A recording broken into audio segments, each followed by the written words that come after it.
Live. We're live, I think. Sweet, we're live. We're live. Oh, wait. Living. I got to turn the hat backwards. We're okay now. Living each other. We're living each other. Okay. So, yesterday, we cast this in this mold. So this is a faux burl, mimicking a burl. We lost a few of the colors in this thing, but it looks cool either way. I like it. So, what we're going to do is recast this today, but before we do that, I thought it'd be cool to mount something to the burl. So we're going to do that real quick, and then we're going to recast it. It'll be pretty fun. So we're going to use UV resin to mount this keychain onto our burl. That stuff's awesome because you can just dab it on. It's got an unlimited working time. It'll stay liquid until you hit it with the UV light. Really makes things like this super awesome, you know. And generally, I don't get any reactions or any weird things with the resin with the casting resin that I pour on top. So let's get in here. Super simple with the UV resin.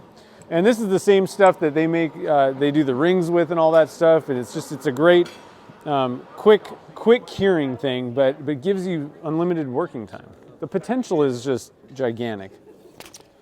So I'm not going to be shy with this. I'm just going to, this is Illuma UV. Illuma UV. This is like I said, UV resin, so it cures with UV light. So I'm just going to grab a dab. Just kind of dab it on there. Let's just kind of stick it. And then I got a UV light here.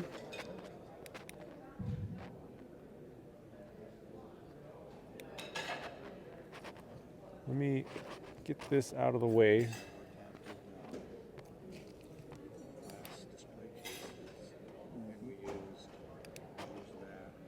Okay, I'm just going to add a little bit more, but it's already stuck on there. Just 2 seconds.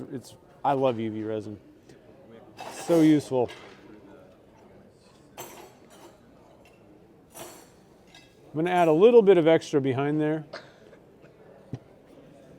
just to make sure everything's nice and secure and it doesn't go anywhere.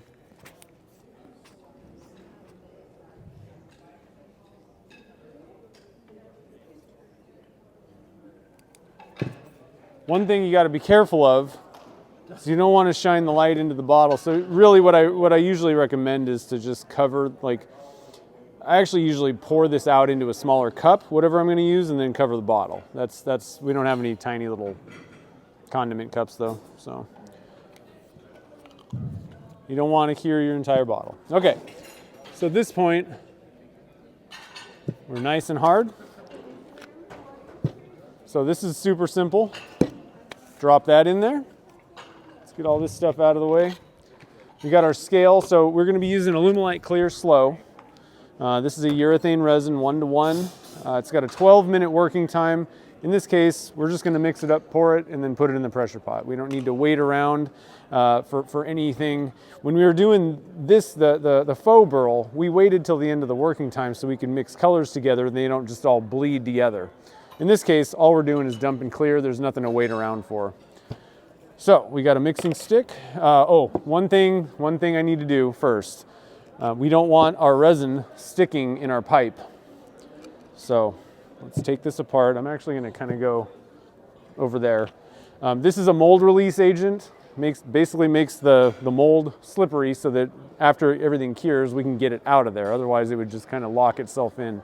So I'm going to go away, probably away from the food too.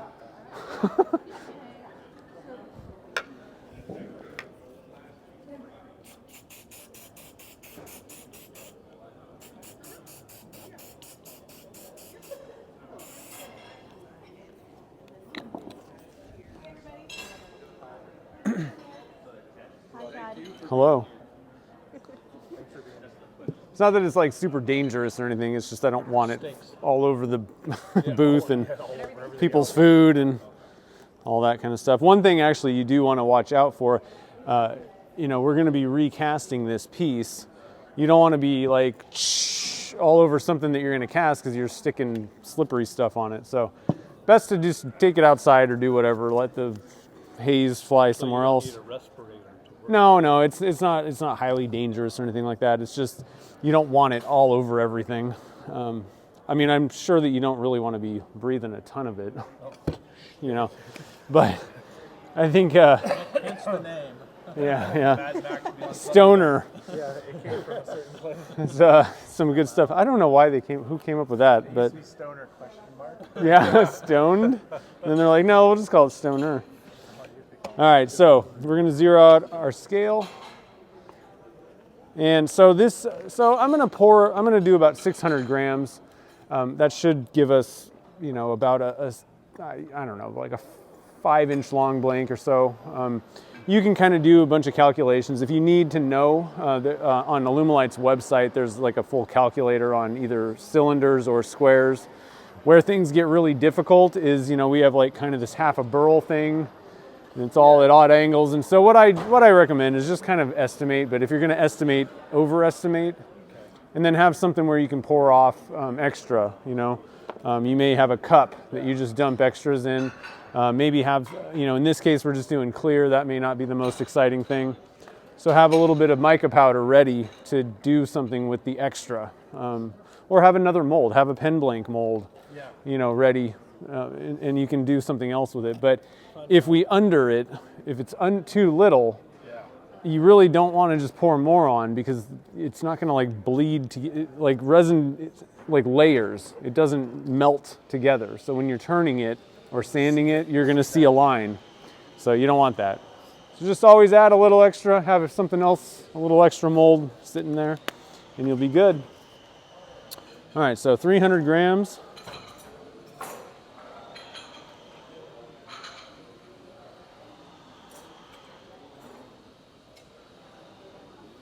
Okay, I went to about 308.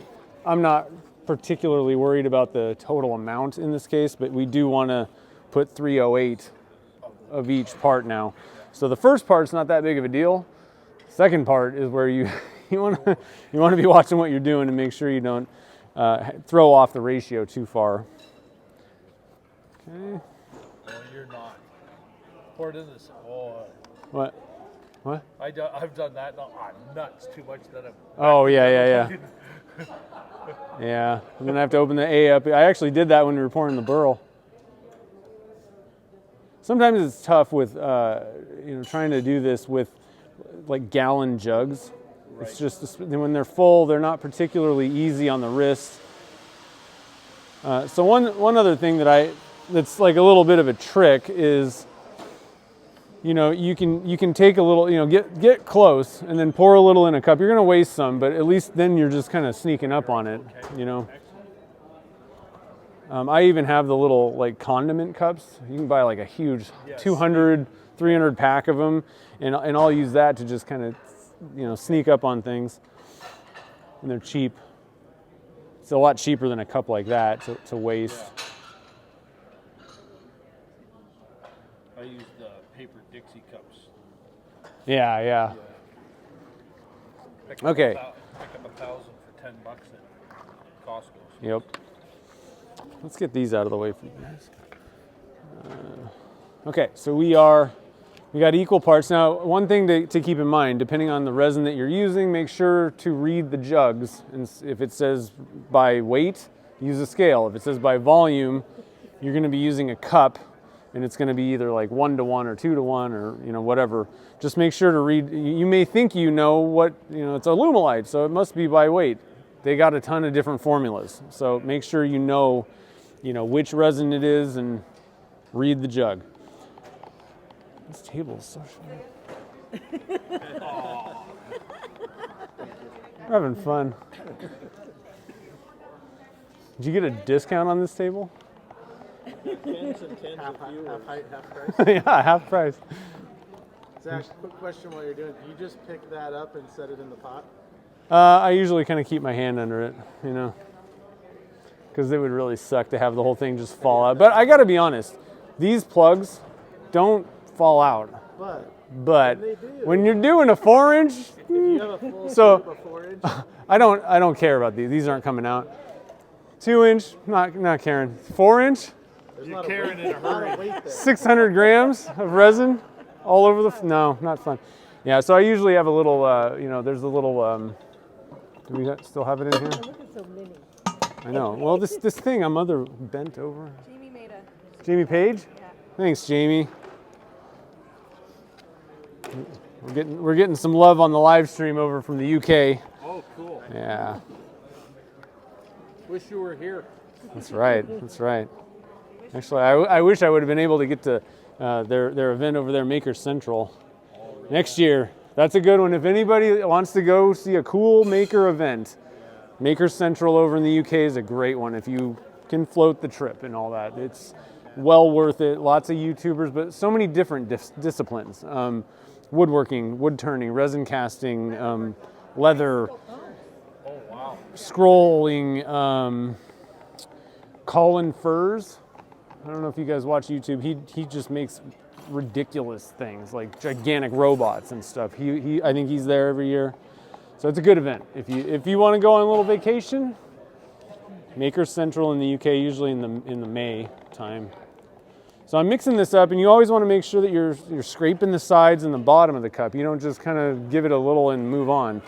If parts of this aren't mixed fully, you're going to have little blobs of uncured resin in this thing, and it's just not good. In the worst case scenario, if you haven't mixed up enough, especially on smaller pours where the ratio could really get screwed up, I mean, it may not cure. So you want to make sure to mix it well. Generally, you're looking for it to be clear in the cup. No haziness or swirls. This is going to be UV catalyzed. No, this is the UV. This one's the Illuma UV is just the UV catalyst. This is a urethane resin. It's just we put it in the pressure pot to get the bubbles out, and it just over time is going to harden up. Yeah, an exothermic reaction. Someone online super chatted and wanted orange pigment, but I don't think you're doing. No, sorry guys, we're doing clear. Sorry. If you choose clear, you'll be getting that. Yeah. Yeah, so the thing is, here's the thing. Usually I do. We're going to put this in the bottom here because it's flattening. There's a little bit of a dish to this. What I usually put under I'm just going to be very careful and just. But what I actually usually do is just have a piece of HDPE that I can pick up the whole thing, and it's just making sure. So just to let you know, that's how I usually do it. I just forgot to bring that thing with me. So at this point, it's mixed. We're good to go. I'm looking in here. All I'm seeing are bubbles. There's no like hazy, wispy trails of anything or cloudiness. All right, and so all we do is just give it a pour. Now, one thing that I'm going to do here, this thing doesn't fit tight exactly perfect, okay? And so there's like kind of a thin, area around. And so what I'm going to do is just make sure that there's no big air pockets being trapped on the outside around that burl, like big bubbles. Maker Central was the UK show. Can they hear me and you? Or I think so. Maybe. I don't know. Maybe. say Maker Central? Maker Central is the show. Cast the silicone mold to make fake pearl.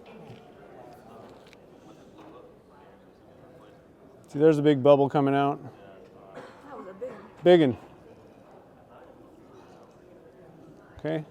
Now at this point, I think we're pretty good. Attention to detail. Yeah. Don't move it.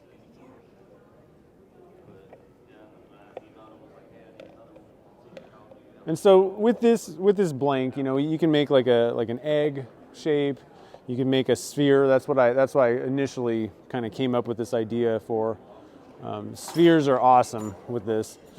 You could maybe do. I mean, with this, we got a keychain in there and all that stuff. So really, you would most likely want to keep it intact, like most of the blank. So like spheres, eggs, things like that are full. In some cases, without something being displayed in there, you could do like a box maybe, and kind of see the bottom of it. But again, you're going to be you know, hogging out most of the inside. So typically this type of a casting is going to be for something that you're going to keep intact. And then this is a pressure pot. Did we? Little other piece under. Oh, there we go. God. Shoddy equipment. Just kidding.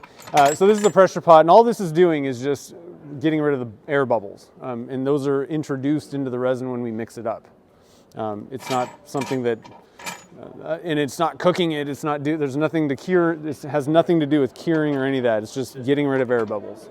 That way, this thing is dead clear. It doesn't force them out. It just makes the bubbles smaller. Correct. Yeah. What it's doing is it's shrinking them, and then when, as far as I understand it, I still want to talk to like an engineer or somebody or a physicist that can explain this fully, but based on a civil engineer that I know, he said that basically it's kind of like soda cans where, you know, the bubbles are gone when in a Coke, and then when you open it, it fizzes up and they come out. Similarly, these are shrunken down from the pressure, but the thing is when it goes from liquid to solid, they're just gone. It's in solution with the whole material, and they're just not there anymore, all right? The one thing is on the surface, on surfaces of things, let's say that you were making like a coaster, like a drink coaster. The top of that thing, if there's a bubble that's half in and half out, you're gonna have, people wonder why there's little weird bubbles on the surface. Well, it's not, the bubble hasn't been encapsulated by a solid material, so that's why they come back and kind of pop. Because the minute that we release pressure, they're just gonna grow right back. So you can't just, it's not like oh, let me just pressurize it real quick and pull it out. This has to stay in here until it hardens, fully hardens. And so, again, you're gonna need to read the directions on your resin. This urethane resin, for something this size, 2 hours in the pot, and we're good. We can take it out. We're gonna go to 60 PSI. The big thing is you wanna make sure that whatever pressure pot you buy or are using. No. We're good. I forgot. I was gonna set it. All of us take a step back and just get to a buck. Well, luckily, this is the thing. You never want to take the safety valve out of your pot.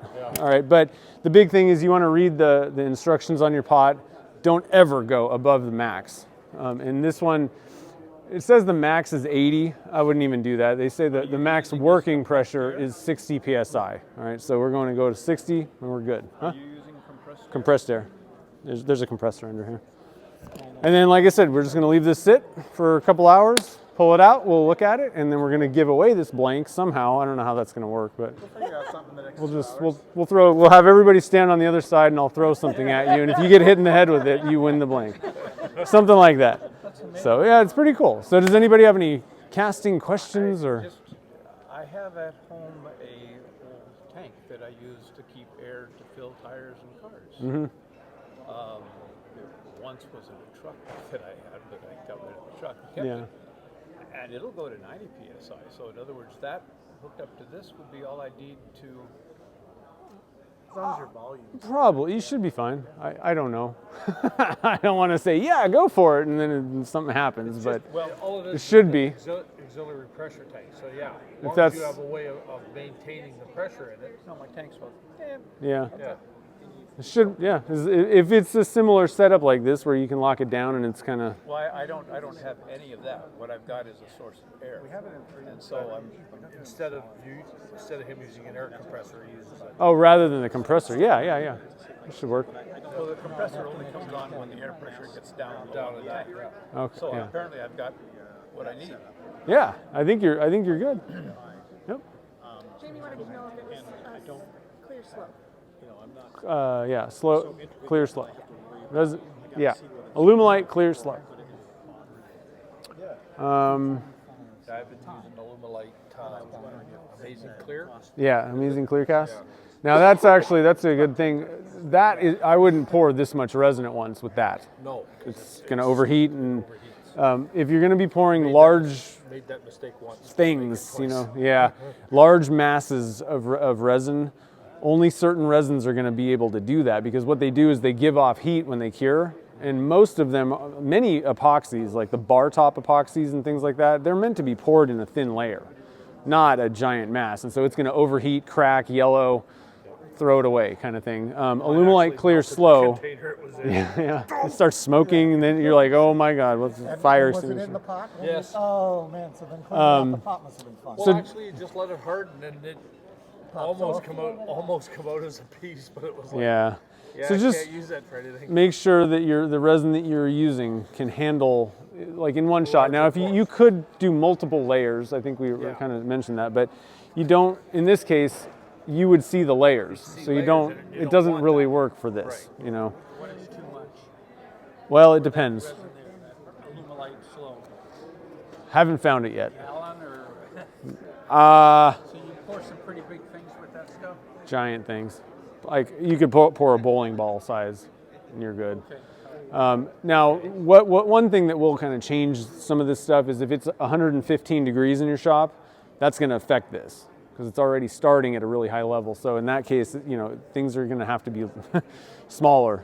The other thing that temperatures in the shop and all that change are going to be the working time. So the working time with this resin, on the jug, it's going to say 12 minutes. That's based on about like room temperature, 70, 72 degrees.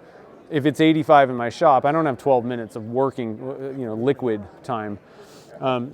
But at the same time, the other advantage is if it's 85 degrees, I don't have to wait as long for it to get, it's going to cure a little bit faster too. That's why you use a temperature gun too on a lot of what you're doing, Yeah, so that you know, okay, it's ready to pour. ready, yeah. Your color. If you're trying to suspend things or color swirl stuff, you're waiting till the end where it's thicker, so that those colors can't just bleed together. I like the other thing about waiting till the end is it's going to be hard, like within a few minutes, you know, type thing. Whereas if, you know, you're using an epoxy that's like a 40-minute working time, and you mix them all up and in five, you know, dump them in, and then it's sitting there for 40 minutes. Resin, you know, you've poured it in and it's just constantly moving and it's just going to mix all together, and it's very thin viscosity while it's doing that. But it's doing that for 40 minutes, you know, it's gonna be just a mess. If you wait till the end, then, you know, you got like a minute or so and it's it's locked in. So yeah, I use Alumilite Clear Slow for, I would say 80% or so of what I do. Pen blanks, you know, this you can pour small. The nice thing about it is it's kind of wide. We were talking about you can pour huge amounts. All right, so that gives you one end. But I mean, I pour, you know, single pen blanks with it, and it's fine, you know. Yeah, so we use, as I said, we use the Amazing Clear, and most of our stuff is pen blank thickness, you know. right, that's inch fine. and a half at the most. I've poured, you know, yeah, definitely an inch, maybe even like a handle blank, 2 inch to like 6. a block like this. Right. And, that's And even the what is full big. blocks, you can do that with that. I've poured like the handle size, like a 2-inch pipe or even a 2-inch block. Okay. For hybrids, that works.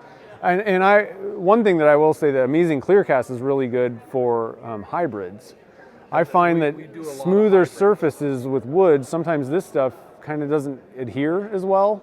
So I'm kind of done with it. I just pull out the Amazing Clear. I actually use ACC Plus, Amazing Clearcast Plus. That stuff has a really high UV blocker in it, All right. whereas the regular one doesn't. Now you can't get that at Michael's, I don't think. Okay, no. I know that you guys were getting it there. So That's- just yeah, kind of that's keep that in mind. exactly And the ACC Plus is a little bit soft, just tiny bit softer. You might notice the Amazing Clearcast is a little bit hard. Yeah, well, I like it for turning because we're not getting chip outs, which is nice. That's good, yeah.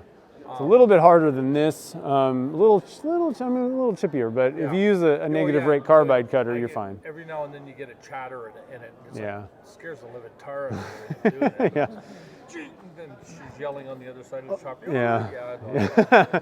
Alumilite Clear Slow is going to turn a little bit better than that. And even actually, their deep pour, Alumilite's deep pour, that stuff's made for more river tables. I find I really like turning that. It's like the same turning experience as as Alumilite. There's so many clears and clear things. Oh, yeah. Alumilite Clear Slow, what I usually use. Yeah.